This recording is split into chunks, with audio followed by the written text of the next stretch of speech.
এক সুন্দর ঘন জঙ্গলে টুনি আর মিঠু নামের দুটো খুব মিষ্টি বন্ধু পাখি বাস করত।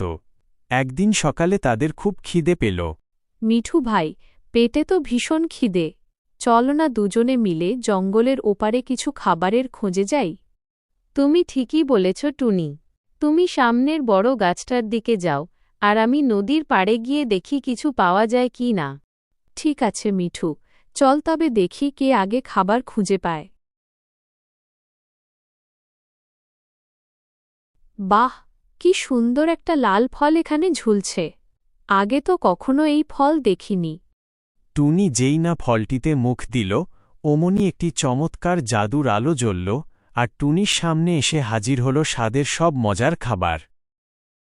আরে ইয়া আল্লাহ, এটা তো একটা সাধারণ ফল নয়, এটা একটা জাদুকরি ফল।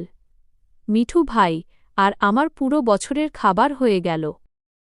হি হি হি, টুনি বোকা পাখিটা তো দারুণ জাদুকরি ফল পেয়েছে। ওই ফল এখন আমার চাই। আমি একা সব খাবার খাব। টুনি বাড়ি ফিরে যাওয়ার সাথে সাথেই লোভী কালু কাক উড়ে এসে জাদুকরি ফলের কাছে পৌঁছাল। টুনি পাখিটা চলে গেছে। এখন পুরো জাদুকরি ফল আমার।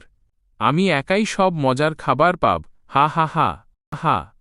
কাক যখনই না লোভের বসে ফলটিতে জোর করে কামড় দিতে গেল, তখনই জাদুকরি ক্ষমতা লোভী কাককে চিনে ফেলল এবং জাদুর প্রভাবে কালু কাক এক জায়গায় আটকে গেল। ওরে বাবারে, এই কি হল? আমার পুরো শরীর অবশ হয়ে এক জায়গায় আটকে গেছে কেন? আমি তো নড়তেও পারছি না। বাঁচাও, কেউ আমাকে বাঁচাও।